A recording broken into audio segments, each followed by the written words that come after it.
Yeah, so Cake handles equity for today's most successful startup teams.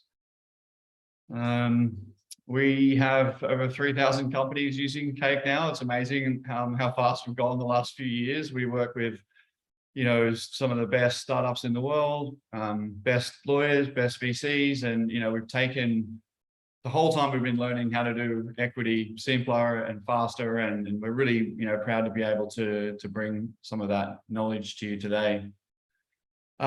This is a new slide I've just created just today, specific for this. We've been working on this concept for a while, but what is it about Cake that makes it so valuable? And for us, it's about you really want your equity to be high quality, but it needs to be massively simplified. I've been doing this now for 5 years, and I've been working in finance for nearly 25 years, and I'm not too thick, and equity is still really difficult for me. Like there's just so much to know.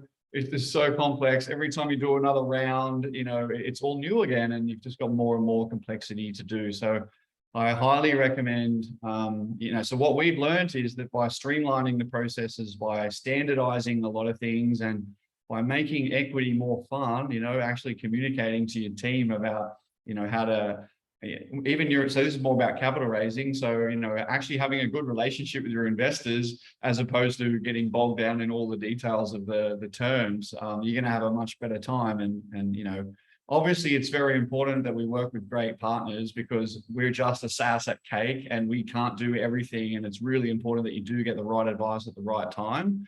And that you use real startup experts, because if you don't, you're going to make a whole bunch of mistakes that you just don't need to make. And so we're really proud to partner with SprintLaw around these sorts of things to make sure you get a great outcome.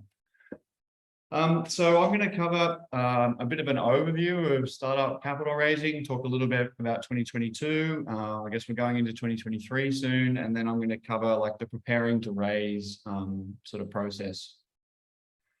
So today we're going to talk about this very early stage. So most of you, I presume, are in sort of that pre-seed, seed, Series A stage. If there's any sort of Series B founders on here, please do put specific questions in the chat. We can definitely handle that, but we're going to focus more on that early stage today, I think.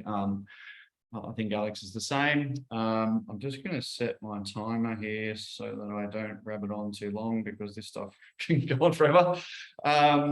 So, we're going to talk about safes and notes and equity rounds. We're going to talk about, how to hack through your round more quickly, generally what's going on in the ecosystem for these early rounds. It's probably no surprise to anyone that it's more difficult to raise in 2022 than it was in 21. But having a look at this, even in Q3 2022, based on this Crunchbase data, it's very similar to the middle of 2020. So 2021 was an amazing year for raising capital. Like it was a once in a decade, once in 20 year, which was great for anyone who raised in that year, and good on that. That was awesome. But the point here is that I wanted to make was there's capital raising still happening. If you have a look at Letter of Intent, if you have a look at Cut Through Ventures, if you have a look at Crunchbase, there's still capital raising going on. Capital raising is never easy. So you just need to be as aware as you can, prepare yourself as well as you can, and absolutely, still capital raises happening. From my point of view, and from the data we've seen, the earlier stage rounds are easier in 2022. So that might be pre-seed and seed, a little bit up into Series A, and then the later stage rounds are harder. Why is that? In my opinion, I'm an accountant and a former CFO, and I'm pretty aware of what's going on. All the tech companies on the stock market have been slammed, down 50% plus or minus, and then that flows through into the valuations of the later stage companies, because they'd be looking to invest in the near term. So it's harder to value those later stage companies, therefore it's harder to invest. Whereas, in this example here, it's easier. Like the way you value a pre-seed stage company in 2022 is the same as you valued it in 2021. Now, there might have been a hype bubble premium on it in 2021, which is cool if everybody wants in and you get a slightly better valuation or whatever. But looking at this valuation canvas, the Berkus method is a globally recognized way to value a pre-seed company. That's not going to change from year to year. So angel investors can look at that method in 2022 and roughly eyeball your company and say, okay, pre-seed, it's going to be in this range. Are you in this range? So it's much easier to value a very early stage company in 2022 than a later stage company. Additionally, in my opinion, we're at the beginning of a new cycle. And so, we're sort of 7 to 10 years away from the next big peak. And that's the perfect amount of time to build a company and exit it. So investors are coming back to early stage to get themselves set so that they can look to then, have their exits towards the end of the cycle. We are doing Q&A more so at the end. So yeah, if there's anything specific to that, we can come back to it. This slide I always like to show. And the first thing I must stress here is that, depending on how experienced you are, it can feel like there's no market for capital raising, but there is a market, and the experienced investors know what the market is. And as a founder, you quite often don't. I know certainly for my first few times out capital raising, I just wasn't sure what the buckets were, that I was supposed to fit in. And if you don't fit in the bucket, I don't know how many pitch decks these investors see, hundreds, thousands, depending on how active they are.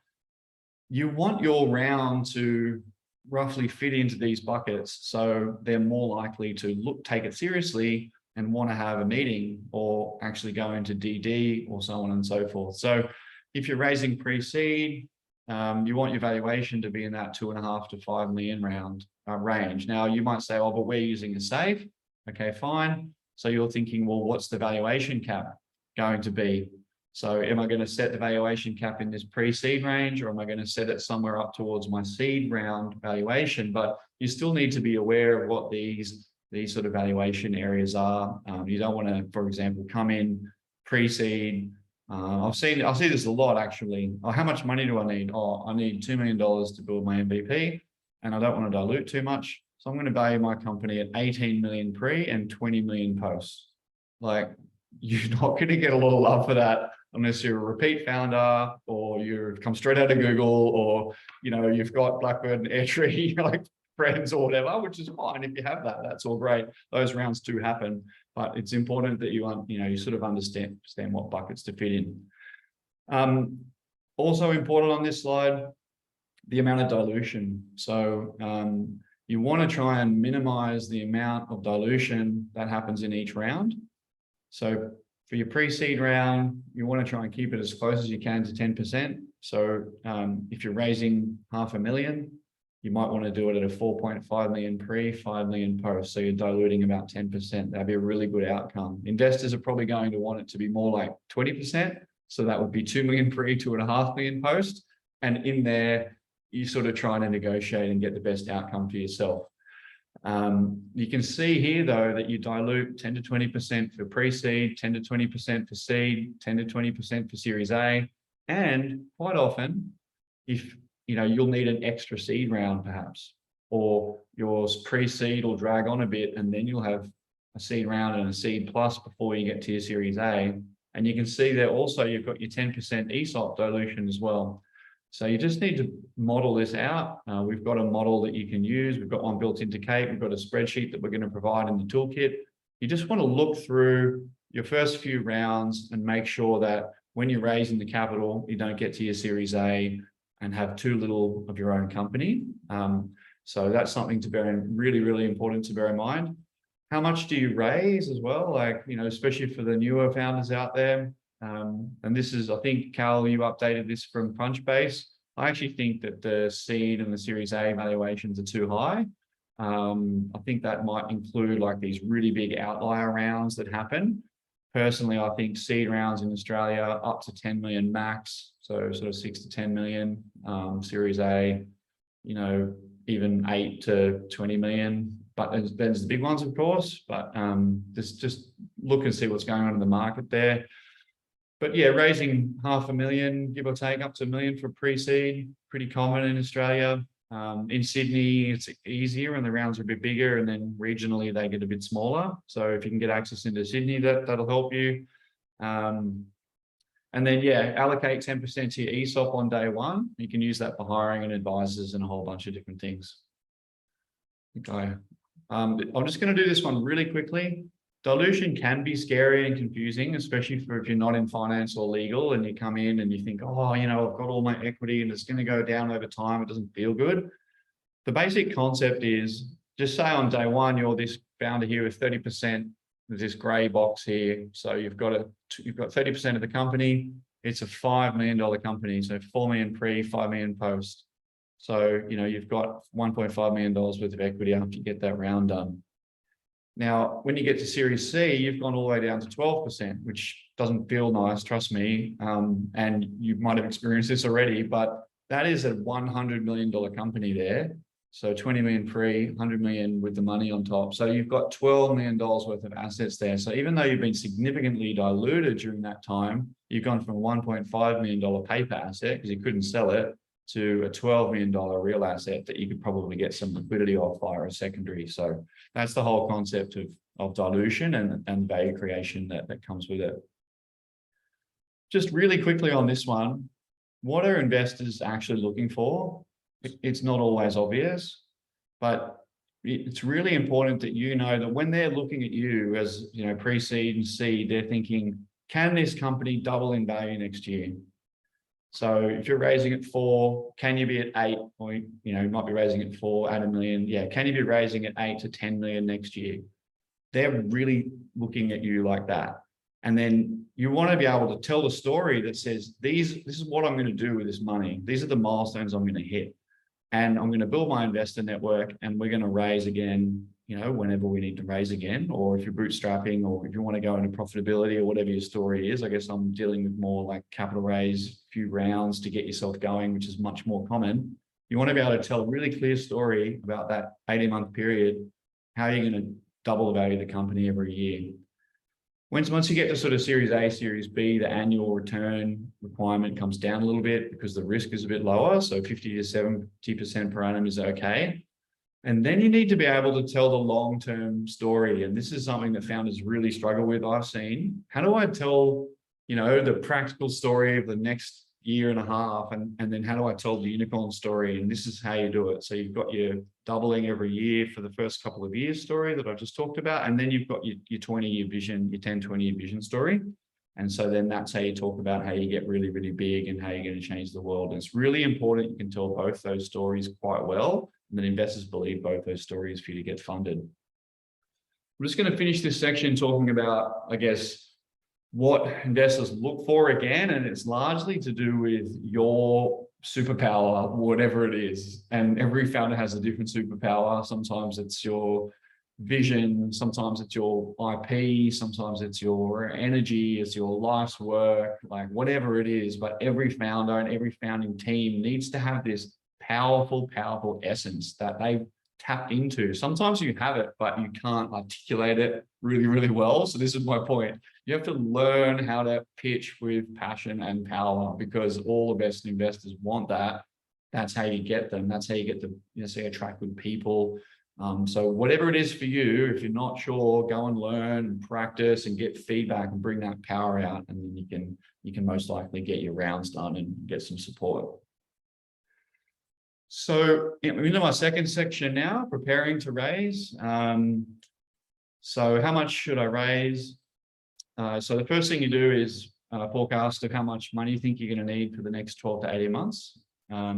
Bearing in mind, you know, you can only raise around these amounts normally, right? So there's exceptions. If it's really high, it's really high tech, so hardware, deep tech or whatever, these buckets actually don't apply too well. So but this is for most sort of scale up SaaS, you know, startup stuff. So you got to say, look, with $500 to $1 million, what can I do? With $2 to $4 million, what can I do? With $5 to $20 million, what can I do? So you do need to work within the buckets.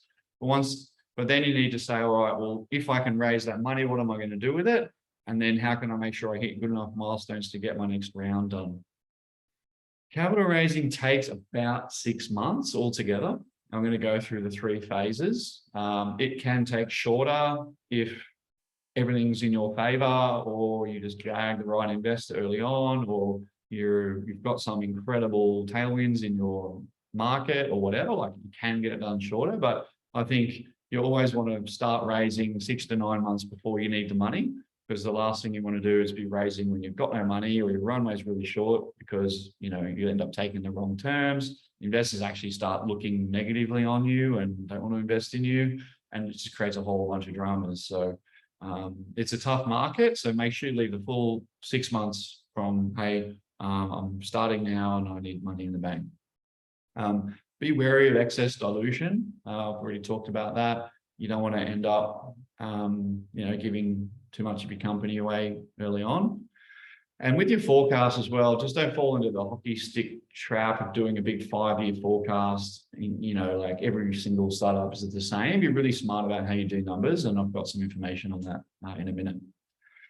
So capital raising takes a long time. It's very complex. Over the last 5 years, I've been researching it constantly. I've run a ton of rounds. I work with great partners like Sprint and VCs and StartMate and so on and so forth. And I've boiled everything we've learned down into this equity toolkit. There are other resources out there. So wherever you get your resources, whether it be an accelerator or our toolkit or whatever, make sure you utilize something like that, because it's going to save you so much time and money. So there's 3 phases in our toolkit. We've got the readiness phase, we've got the marketing phase, and the closing phase. So on investor readiness, this is probably the hardest phase. It takes the longest. Well, actually, it's funny, either you spend time on this phase, or this phase takes forever and this phase might never happen. So that's your choice. So I always advise, spend the time on this phase and then make the marketing and closing phases go really well. So you need a short pitch deck, a long pitch deck. You need to prepare your data room with all the information required. You need to do a valuation, even if you're doing a SAFE, especially these days, because the way people are doing the valuation cap on the SAFE, it acts as a quasi valuation as well. So you have to do some sort of valuation. And you've got to have a financial model. You've got to model your cap table out, as I said, to make sure you understand your dilution, what your ESOP's going to do, all that sort of thing. You've got to, choose equity or convertible or SAFE. You need to build your investor list, build your relationships, and get a startup lawyer or accountant, like Sprint. So all that work should take you a good couple of months, really, and it's pretty hard work. There's quite a lot to it. In the capital raising toolkit that we're going to give you, I'm going to put the link in the chat and Cal's going to send it out afterwards. In this toolkit, there is a page for every one of those things. What should go in your pitch deck? What should be in your data room? How do you do a simple valuation? How do you do a simple model? How do you model your cap table? So every single one of those resources in the toolkit has a way to hack through and make your raise simpler and faster. And then after you've got that done, and so the 2 triggers that make you know to go from this phase to this phase, the first one is I've ticked off all this information. So I've got my deck, my data room. I've chosen if I'm doing, an equity round or a SAFE. I've built my investor list. I've warmed up my investor list, because you don't want to go into it cold.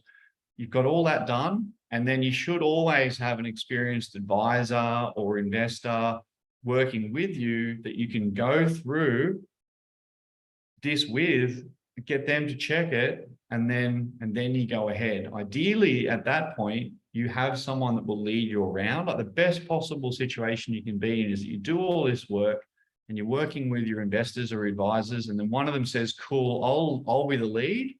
And then this marketing phase is very, very easy. That doesn't always happen. So then the next step is you send your short deck out to all your investors. You book in as many meetings as you can. You follow up those meetings hard, and it's so time consuming. Investors ask so many questions. You should put them in an FAQ. So, because a lot of them will ask the same questions, and then have your second meetings, and then you're going for your term sheet or your lead investor. A term sheet is more of like you don't have a term sheet necessarily on a pre-seed round. You could do what's called like a party round, where you have all your meetings. No one really necessarily wants to lead with a term sheet. And then you might like just get one or two investors to say, yeah, look, I'll put 50K in or whatever on these terms. And then you go back to everyone else and you say, okay, I've got a couple of people in who wants to invest on these terms. So you don't always have a term sheet. Sometimes you just have a couple of investors get started with a pre-seed particularly, or with a bridging round. Like if it's between seed and Series A, sometimes they go more like a party round. But the idea is to get either a term sheet signed or a lead investor of some kind on a party round. That will normally include due diligence part A, which is more the commercial due diligence, not so much all the legal and whatever. And then you're recording all that in your investor CRM. Once you've got that lead done, then you go into closing, which is finalizing all the commitments, doing any legal DD. If you're doing an equity round, you need to sign a new shareholders agreement, signing all the investment documents, the terms, all that sort of really technical stuff, getting your legals done, getting your cap table updated, getting your balance sheet updated, and so on and so forth. So those are the three big stages. Obviously, you know, we think we know early stage equity better than anyone. We save a ton of time and money. We simplify, streamline, and we now work. We've got investors and employees using Cake in 79 countries. So no matter where you are, we can look after you. So yeah, that's it for me today. I'm going to stop sharing, and I've got the wonderful Alex here to share about capital raising from a SprintLaw point of view. Obviously, it will be a little bit more legal and help you answer those technical elements. And we'll try and wrap up this next stage with about 10 or 15 minutes to go to dig into your questions. And yeah, so over to you, Alex. Thanks, Jace. And hi, everyone. Great to be here. I will try to not bore you too long with all the various legal things you might want to be thinking about as part of the cap raise. Let me just quickly share my screen. Is that working for you, Jace? Perfect, mate. All good. Awesome. Quick rundown as to who we are. So SprintLaw is an online law firm for startups and small businesses. The way that we work is basically we don't charge by the hour or in 6-minute increments like the more traditional lawyers do. Everything we do is fixed fee. So, you know, if you need legal services or legal help from us, you know, we'll give you an upfront, transparent quote for those services, and that's kind of what you pay. And it's all kind of included. We also have an optional membership offering, which about 80% of our startup clients end up signing up to. And as part of that, you get discounts on our services and access to sort of legal helpline where you can call and book in calls with our lawyers whenever you have sort of quick questions or need a little bit of advice here and there. A bit more on us, we're Asia Pacific's fastest growing legal business. We've been around for about 6 years. We're growing super fast. We not only help startup companies, but we are a startup ourselves. So we've been through the journey of raising capital, growing, expanding internationally, all the ups and downs, all of the stressful things that have given me various emerging gray hairs. And that kind of helps inform the way that we advise a lot of our clients, really sort of having been in your shoes. And sort of why would you use us rather than more traditional lawyers? Well, our model's 100% online, very lightweight, low overhead sort of model. So the costs are a lot cheaper than what you're going to pay traditional lawyers. All of our lawyers are really awesome. You know, a lot of them are ex-big firm lawyers that have left to join us and work sort of flexibly. And, you know, because we have the same great people, but a lot less of the overhead costs, you know, it really means you get this high quality, affordable legal service. And another aspect is because we've raised capital, because we're growing, we've helped, I think, over 30,000 small companies now, and we have about 4,000 sort of active clients. We've seen heaps and heaps of matters. We've seen heaps of capital raises, and we know what's normal. We know what the deal terms are, and you get that advantage by working with us. Final thing I'll mention just before we get into the content, we actually have a promotion running at the moment. If anyone's interested in signing up to our SprintLaw membership, it usually costs $800 a year, but we're doing a startup offer, $99 for the first 12 months, which is quite a significant discount. So if anyone is looking for legal advice following this webinar or otherwise, it might be a good time to just sign up to this thing, and you'll be able to access unlimited quick calls with our lawyers and then discounts when you need work. And there's some other things included in that membership as well. So we'll circulate the link later, but yeah, there's a if you go to sprintlaw.com.au/go/webinar, you should be able to find it. So just getting into some of the legal content, what I'm going to cover is talking a little bit about setting up for raising capital from a legal perspective. So what are the various things you want to think about from a legal side to get ready if you're going to be raising investment? I'm going to run through some of the different types of raise, different legal documents you can use to raise investment, from convertible notes and safe notes, which Jace touched upon, to equity raises and so on. I'm going to give you a little bit of a summary of the main types of legal documents that you'll be thinking about as you get into closing a deal. A bit of a summary of the kinds of terms that come up in an investment arrangement, that what investors might be asking for and how those things work. And then finally, some regulatory requirements of raising, which you just want to be aware of before you go into it. So in terms of getting ready for a raise, if you have recently started your company or you're sort of in your very early stages, you might have been, DIYing your legal services or sort of just not really thinking too much about, your business structure and the legal side of things. Gearing up for raising investment is a good time to just give yourself a little bit of a legal health check. When you go to investors, you want to make sure you've got your company structure in a format that's ready to receive investment. You want to make sure that you've got key contracts with, key customers or suppliers. If they ask the question, where does your revenue come from? You want to say, well, it comes from these people and I've got contracts with them. If you're a business that relies on suppliers, you want to say I've locked in important supply contracts in writing and signed. These things help add credibility to the business and will help you raise investment. You want to make sure your intellectual property is all in order. If you've got a brand name, you want to make sure you've registered a trademark for it so it's yours. You don't want to raise a whole bunch of investment to grow a brand only to find out that someone else owns it.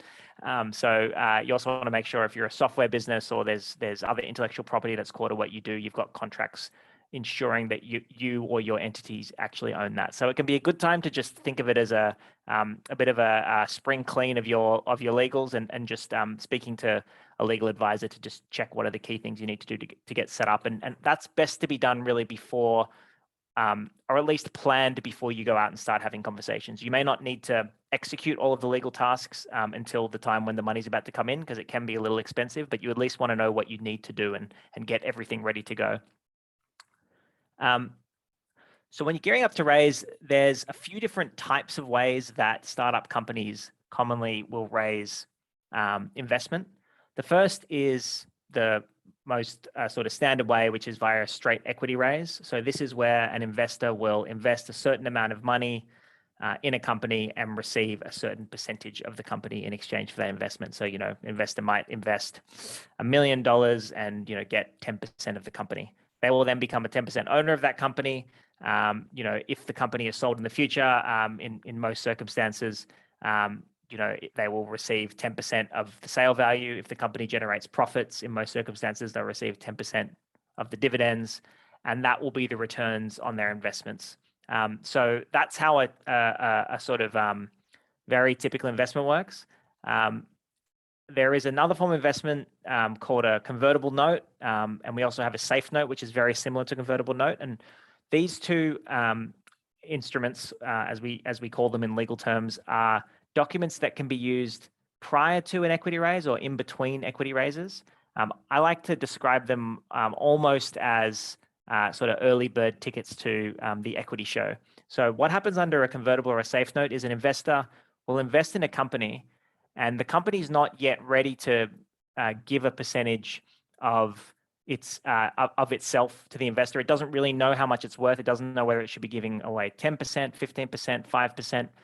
So what it does is instead it says to the investors, we're going to give you a discount on the price per share that investors pay at our next equity round. So we can't tell you right now exactly what percentage that you're going to get in the company, but what we can tell you is you're going to get more value for each dollar than the people that come in at our next equity round, because you're going to get a discounted price on what they pay. So if other people pay $1 million to get 10%, your $1 million because of your discount might actually get you 11 or 12% because you came in earlier. So that's the key feature of these convertible and safe notes. They have this discount.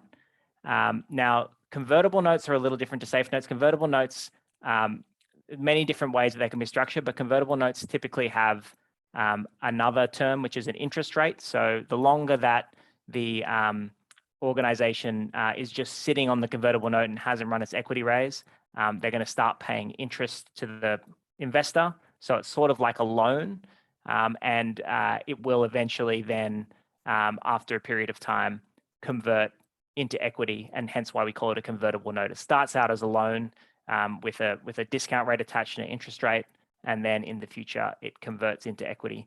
A safe note is sort of similar to a convertible note. It doesn't have the interest rate though. Part of that's just to keep things simple.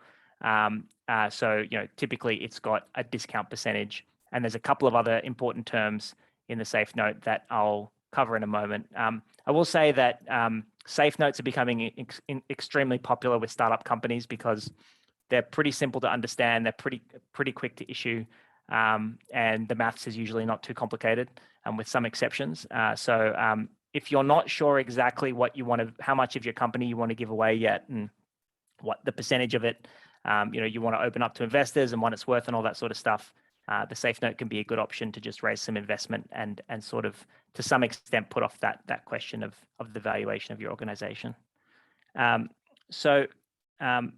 In a capital raise, there are a number of legal documents that appear throughout the process. And Jace, I think, helpfully covered some of the different stages of the process. In the Cake Notion guide, they talk about having a term sheet fairly early on in the process. So the term sheet is typically a short summary document that will tell investors what the key terms of the deal are. So they'll, if it's a equity investment, it'll say, we, the company, are raising, X million dollars at, X dollar valuation. So if you invest this much, you're going to get X%. When you invest, here will be your rights, here will be our rights. And this is like a non-binding agreement. When you sign this, we're going to then pay our lawyers to do all of the work of actually giving you the more complex legal documents or however it's run. So you can think of it as like a handshake agreement. It's typically non-binding in legal terms. It's simple, it's easy to understand, but it's a good way to just circulate the terms of investment to everyone who may be investing in your organization.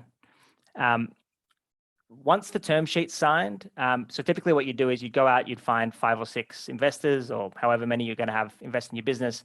They're going to sign the term sheet, and then you're going to say, okay, great, we've got all of our term sheets signed. Now let's prepare the formal legal documents. So there's a few formal legal documents that flow from the term sheet. The first is a shareholders agreement. So a shareholders agreement is an agreement between all shareholders of a company. So anyone who owns equity in the organization. It basically sets out what are the rights of the investors? What happens if there's a dispute between 2 investors? What happens if one person, wants to sell out, but others don't? What happens if there's an acquisition offer? What if someone passes away? What are all the various things that could happen to the individuals that are now owners of the company, and what are the things that will happen? And that document's quite important because it will really set out how disputes are handled if they emerge in the future between different owners of the organization. There's a company constitution. This is usually a fairly, what lawyers call vanilla or standard document, which just sets out how, the company is run, how directors' meetings are held, and various other sorts of things. It's just a sort of constitutional document of the organization, but that needs to be set up if it isn't there already. And then finally, we have the actual transaction document. And that depends on what kind of investment's occurring. So if there's a equity investment, it's called a subscription agreement. If you're doing a safe or convertible note, it'll be a safe note or a convertible note. But this is the document that says the investor is putting X dollars in the company and is receiving Y. So that's the kind of critical investment document.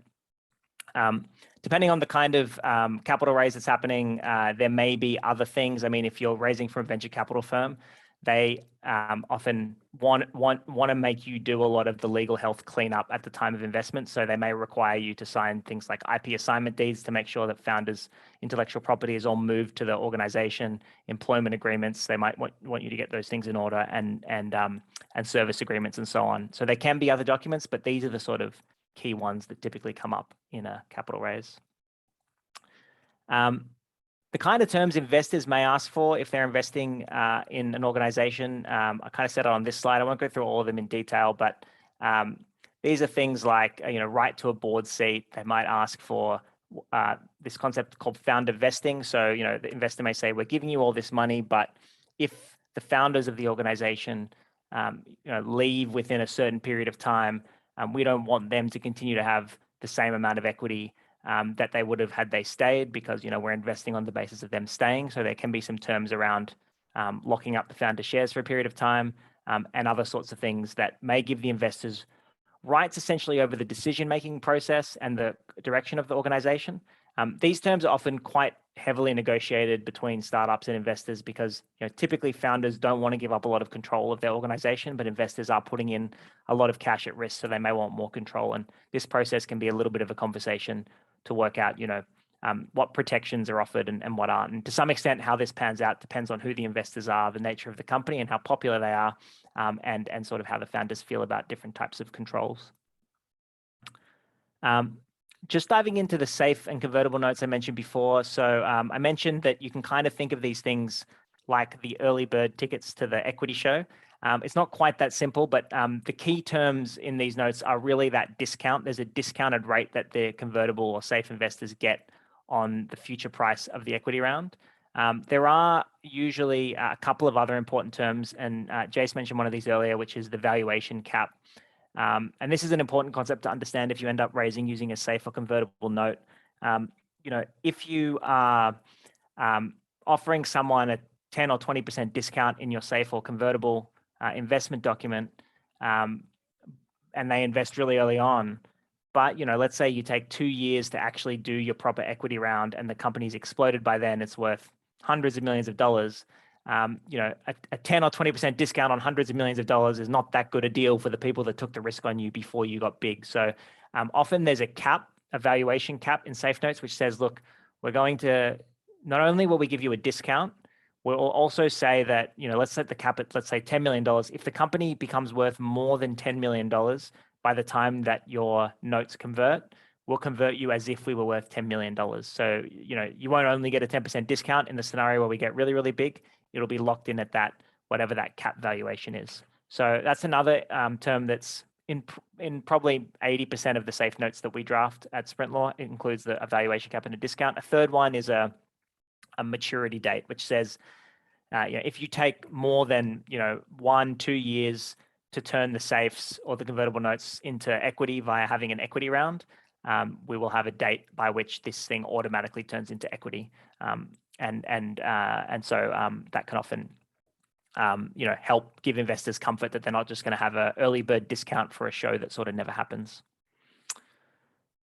Just finally, one sort of technical legal point, but one just to be aware of when you're raising investment. Typically when companies raise investment, I mean, the general rule is to raise investment, you have to provide this big disclosure document to any incoming shareholders, explaining all the risks and such of investing. But under the Corporations Act, there are exceptions which really are intended to help startup private companies raise investment without a whole bunch of administration. And nearly 100% of our startup companies fall into this category of not needing to do a big complex disclosure process when they raise investment. But it is important just to check that your organization is ticking the box to be able to easily raise investment. And so you need to find an exception to one of these disclosure requirements under the Corporations Act. The two most common ones we have on the screen at the moment. So one is if you're raising investment, you just want to make sure that your investors are what's called a sophisticated investor. There's a test where they have to have a certain income or net worth of I think net worth is 10 million or it's 250K annual income, or something along those lines. Those numbers may be a little bit off, but that's the vibe of what a sophisticated investor is. So if they're not a sophisticated investor, they may not be able to invest. The second rule, which people rely on, and this is often used with friends and family who are not sophisticated investors, but people still want to raise investment from them, is the 20-12-2 rule, which means you're allowed to raise less than $2 million from 20 people in any 12-month period. If you do more than 20 people or more than 2 million, you can't rely on that, but a lot of early stage companies are able to fall into that bucket. If you don't tick either box and there's someone you want to raise from, there are other exceptions and other ways to get through, but it is an important question to ask around the time of the capital raise. So that's it from me. I think we can run into some Q&As. Here's the link again for that offer if people are interested in it. Otherwise, yeah, maybe Jace, we want to just churn through some of the questions.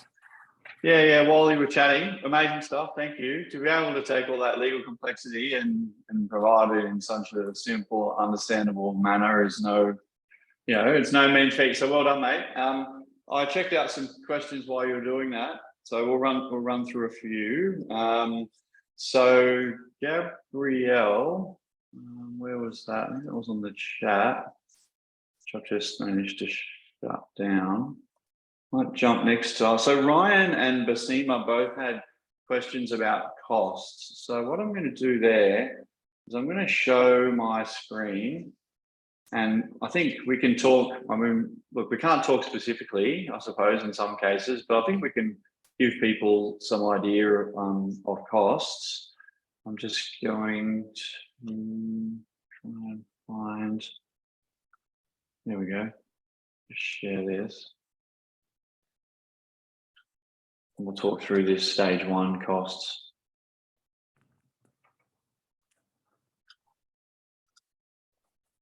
Cool. So going back to this, there was a couple of questions about costs. So let's help, because that is obviously very important early on and trying to work out how to do as much as you can with the funding that you have.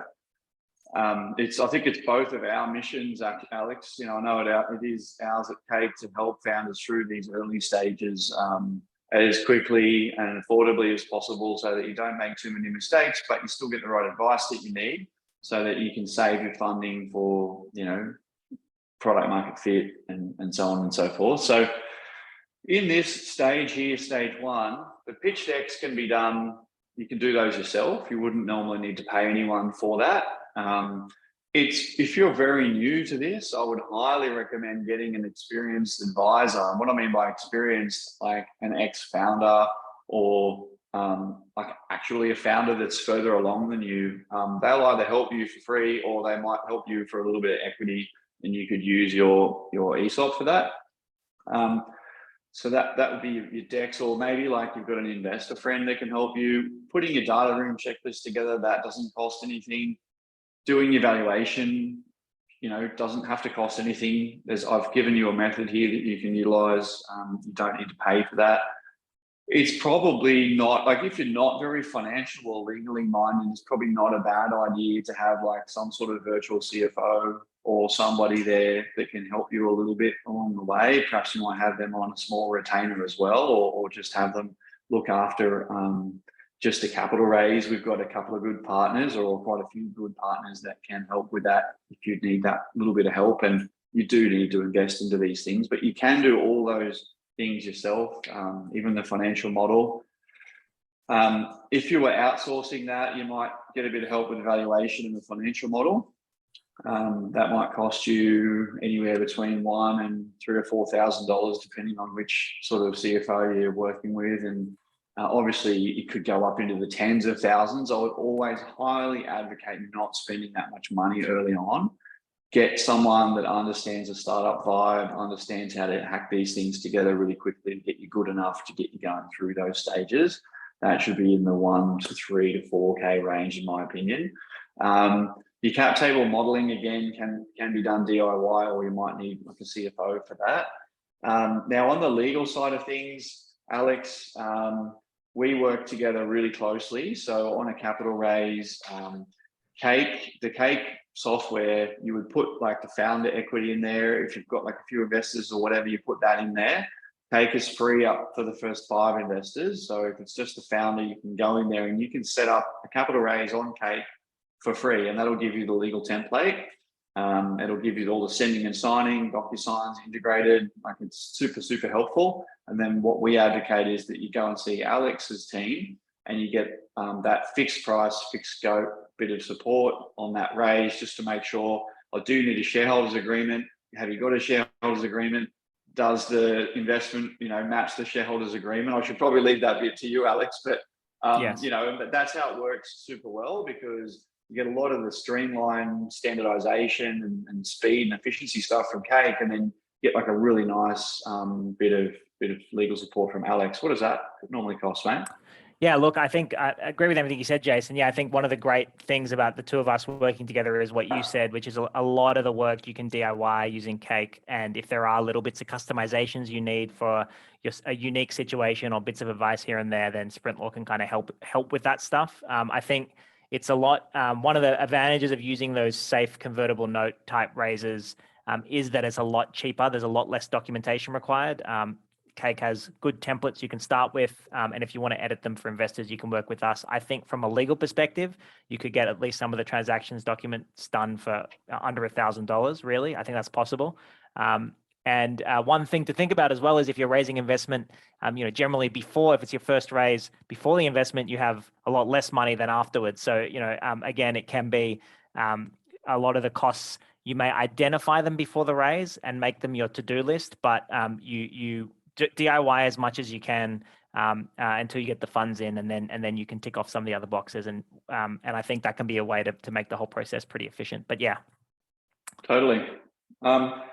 Cool question came through about how do you get a lead investor. I think it's one of the most important and most difficult things to do when you're raising. So I've got a few ideas on that. Maybe Alex does too. So I've run 4 or 5 rounds now. Pre-seed, seed, couple of seeds. So there's a few things you can do. So in the pre-seed round, one thing you can do is actually just give them a document that's fully filled in and say, will you sign this? So it might be a safe note, right? It might have all the data in it. So you're basically saying, hey, you said you were going to invest 50K. I've put the cap on there. I'll put all the terms in it. It's all very standard. Will you sign it? Especially if they're not mega sophisticated, as long as you're being cool, right? You want to be cool. You don't want to piss your investors off because you need to how they're going to be around for a long time. But you work out what kind of the market is from talking around, but no one really wants to lead. I would suggest just fill it in and say, hey, would you invest on these terms? And then just try and get someone to sign it. Once you get one person to sign it, then you can go to everyone else and say, hey, I've got a signed one. Who else wants to invest on these terms? So that can be a nice way just to instigate closing a pre-seed round. Another thing I would say is actually ask them. So when you're doing your investor, let's work backwards. So you're doing a 500K round. Average check size on that might be 25K. So you need 20 investors, worst case, or medium case. Really good situation. You know a few investors really well. Get it done with 3 to 5 investors. So just say it's between 3 and 20 investors. So you're looking at 25 to 50K per check. And so just say the middle is 10. You need to talk to 50 to get your 10. You might need to talk to 80 to get 10. This is just how much work it is. When you're having those first A calls, ask them, what investments have you been doing? Do you ever lead? If anyone ever says they do lead, put a little asterisk next to their name and put them at the top of your priority list. Ask other founders, you've got to go to a lot of events when you're raising, all the angel events, all the startup events, talk to founders, talk to investors, and then just start asking people, hey, who leads? Is anyone who led your round? Asterisk them, put them at the top of your list, spend more time with them. Try and get them to engage with you, because once you've got the trust of those leads, it's much, much easier to get the rest of the round done. The other thing I will say as well is a bit annoying, especially for those early rounds. Sometimes you need multiple leads. So for example, you might need a lead in Queensland and you might need a lead in Sydney or whatever, because the lead might only have a community that's so big, and you might need to put the 2 communities together to get your whole round done. So there's a couple of ideas. Any other ideas, Alex? Yeah, I think everything you said I think is smart, and there's probably not one answer. It depends on your situation and who you're speaking to, and it's not the easiest situation to manage. I guess like depending on what the amount you're raising, you may not need a definable lead or someone that you ask them to be the lead. I mean, you can. I think on our first round, like we had, I was having active conversations with, I don't know, maybe 4 or 5 different investors, and all of them were nudging forward in interest. And, you just basically say to each of them, hey, these other 3 people are interested and we're only raising this amount. Are you in, are you out? And I think putting a deadline and a timeline on it and doing some of what Jace said of really making it easy for them to either give you a yes or no answer. Eventually one of them will sign and the others will follow. One thing I will say is, with that. yeah, like the open-ended raises where you don't give people a deadline and a timeline, I think they can really drag on. And even though you can always extend the deadline. Obviously, you don't want to, but at least setting something so people know they've got to make a decision by a time or they'll miss out makes a big difference. Yeah. I really, really agree with that. I'm going to double down a couple of those points. So for a more professional round, if you're really wanting a VC lead or a sophisticated, like a professional investor lead, whether it be a syndicate or a VC or a family office, it's really important to understand their process. So what do I need to do to get to a term sheet in your process? So you can just ask them that. And they'll tell you, because they'll have a process. They'll be like, right, we do this meeting and then we do this bit of work and then we'll get you a partner meeting. Like, I didn't even know that the partner meeting existed until I'd been doing this for like 3 years. And someone said it to me one day and I'm like, what? How did I not know that? Like, you've got to be saying to these people, like, which partner will be on the meeting? And then you need to ask that partner, how do you guys make investment decisions? And they don't tell you this stuff, but like, you have to say, and then they say, oh, well, you need to have a full partner meeting to get investment. And then so your next question is, how do I get a full partner meeting? So you have to really understand their process and push them through their process. So how can I help you run your process? That's what I'm here for. I'm here to make your life easy. And so you got to understand their process, work your way through it. And then the timeframes are critical. I've done my preparation. I've got everything ready. I'm having all my first meetings in the next 2 or 3 weeks, and we're going to be closing by this date. Like, that is critical. And if you can have an important milestone that's coming up that you want to close by, so it's not just such an arbitrary close date. You're setting yourself up to be funded to do this next big stage of the company. That seems to work really, really nicely as well. Michael had a question about the Burkus method, and valuations have been very high. We see crazy pre-seed and seed valuations, but I think they're by far the exception, and I see a lot of raises. And to give you a bit of an example, just look at what StartMate and Antler offer. So the companies coming in there, they're very early stage, pre-seed companies mostly, and they're getting 125K for 7.5%, or they're getting 175K for 10%, or whatever it is at Antler, give or take. So that, that's in that 1 to 2.5 million range.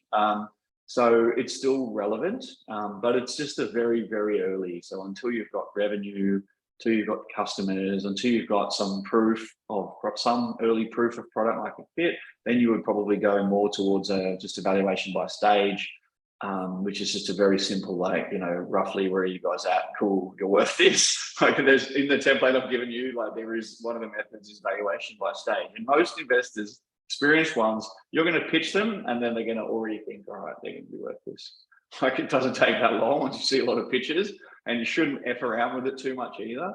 The other way it actually works for really good investors is, how much money do you need? Okay, cool. We're going to dilute between 10 and 20% for that round because that's fair. And then that's your valuation. So it's actually just a mathematical calculation. Once you get further along, you've got revenue, you've got growth, you've got margin. You might know your gross profit margin. You might know your net operating profit margin. You've got a few years of financial history to work with. Then you can start to work into proper financial calculations. But in the first couple of years, it's very much like, investors pegging darts at the dartboard to a large degree. Absolutely. What do you reckon, man? Pretty close on that one? Yes, really agree with all that. And Albert's actually asked an interesting question, which maybe I could jump in on, which is raising more difficult for a services company than a product company, which is, I think, relevant to us because we are a services company and have been through that process. I think it's interesting. because you know, a lot of the venture capital firms in particular are very attracted to SaaS businesses, software businesses that are not services businesses. And it makes sense because they're looking for really high growth businesses that they can invest a lot of money and scale up very, very quickly and get the returns. Services or tech-enabled services, which is what we are, organizations that need capital but can't quite scale as fast as the software businesses. It is harder to raise. Like typical venture capital firms are usually not interested in you unless you can show that you can grow as fast as them. But if you have high gross margins and some high scale strategy and a way for people to make returns on their investment, I mean, that's ultimately the case you want to show an investor. What does the return journey look like? We were kind of able to do that with our strategy, which is being online, scaling faster, opening in multiple markets. And we've ended up raising not as much from traditional VCs, but more from angel and seed investors and some non-traditional investors. So that may be the route you go down. Yeah, the key is to ask the question. I mean, yes, all that, and then just ask the question: what type of things do you invest in? What's your return profile that you need? Like, it might be you've got great recurring revenue, maybe something like revenue-based financing from Tractor or something works for you. You know, you might have nice, consistent, scalable revenue, and you can do some funding that way. A lot of angels are cool with a great return and to back a great company and to be part of the journey. They don't need the unicorn story, like full SaaS, like 50% net margin. So there's lots of ways to get funding, but, you know, in VCs traditionally are very much, you know, away from services in general, as Alex said. We've got about 1 more minute. So Alex, Liz asked about other countries for Sprint, and I know you've been doing some expanding. Are you able to talk to which countries you're currently operating in, mate? Yeah, we're in UK, we're in New Zealand, about to be announced. So don't tell people yet, but in about a month. So yeah, ANZ, UK, and we have a pretty big network of and Cake do as well, have a really great network of lawyers all around the world. So if there's other markets too, you know, you can ask either of us for introductions. Yeah, we're operating in pretty much all the startup countries now, even the super hectic and weird ones. So just let us know if you need access to people or whatever, and we'll do our best to help you out. Just the final thing, how to find investors, I think was a couple of things come up at the end. So neither of us are like a capital raising company. You know, we both provide services that assist with capital raising. The capital raising toolkit does have a range of like recommendations, and it has access to the best investor list in the country, which is the Airtree open source investor list. But between that and going to angel events, going to startup events, getting on LinkedIn, you know, you should be aiming to have 50 plus angels that you know invest in your stage and in your niche and are active in 2022 investing in your list before you go and actually start raising. So just get in there and hustle, and yeah, you can definitely find enough investors, in my opinion. Thanks, Jace. Thanks, Alex. We're out of time. Thanks very much for everybody coming along today. We had a number of questions about will it be recorded and will we actually share the slides? Yes, we'll absolutely do that. Send out a note to you. And as Jace and Alex said, you know, they and their teams are on LinkedIn. So feel free to actually reach out, and if you have questions, to follow up. And good luck with your raising. Go out there, get some dollars, and hope you smash your next round. So thanks very much for joining us. Cheers, guys. Thanks, everyone. Thanks, everyone.